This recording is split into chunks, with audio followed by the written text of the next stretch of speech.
path loss model. What is path loss model? The path loss models represent how much that the signal gets attenuated and what would be the actual signal strength in mobile radio.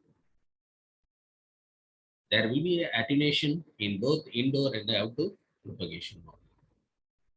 So it may be classified in two ways. One is the indoor propagation model and another one is the outdoor propagation model.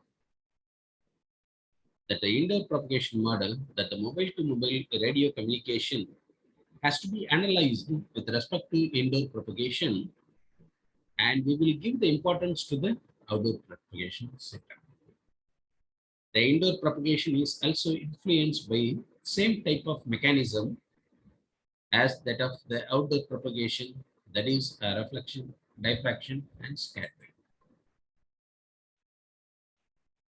An indoor propagation model is also important whether the indoor building is open or closed status, because that the level of radio signal will vary greatly depending on this status. An antenna mounting setup also dominates in the signal propagation, that the placement of antenna. So if the antenna is mounted on the ceiling, then the mobile signal strength it will be stronger than mounting antenna on the disk which is available. There are some of the type of losses. One is the partition loss. It is the same floor in a building. That the second partition loss, it is in between the floors in a building. Third one is the Ericsson multiple breakpoint model. Fourth one, log distance path loss model. And the final one is the attenuation factor. The indoor propagation becomes important. The advent of the personal communication system and the communication between mobile to mobile was focused much more on considering the indoor propagation aspects. If the system is not properly designed, there might be a great gain loss occurrence in the signal propagation. The channels regarding the indoor propagation is also subdivided into line of sight and abstracted signal. The first one is the partition loss, considering the same floor in a building. Consider a multi-store building where there are two types of partition may be used. One is the hard partition and second one is the soft partition.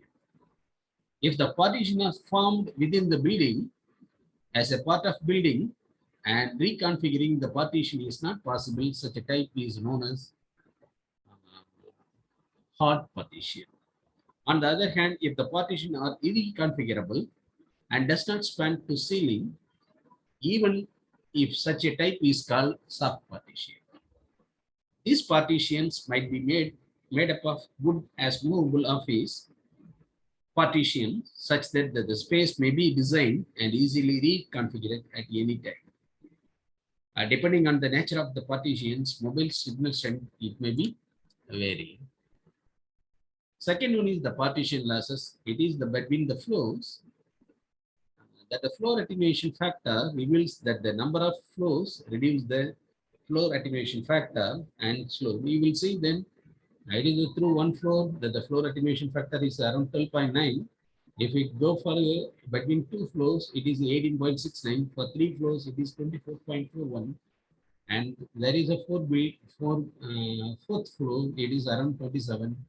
So if it is reduces in decibels, okay.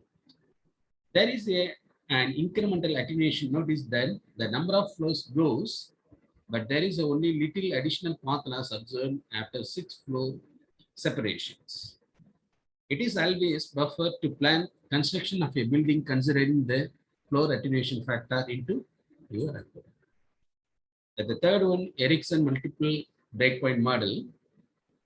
It is the radio system model which was developed due to multiple floors in an office building. This model considers an upper and lower bounds of the path loss of the radio signal. There is a path loss variation observed for different frequency range This model assumes that the attenuation of 30 dB for a distance of 1 meter and the frequency is about 900 megahertz. Considering unity gain antennas, there is a deterministic limit per slam on the range of the path loss a certain distance by this Ericsson model. Log distance path model. So in this model, the stresses that the flow indoor path loss measurements must satisfy the distance power low so that the path loss PL visible is given. That is the PL D naught plus 10n into log of d by d naught plus x lambda. So here PL is the path loss and E is the path loss exponent, and x is the normal random variable with standard deviation and denoted as A. And the final one, it is the attenuation factor model. In this model, as in building sign, specific propagation is considered.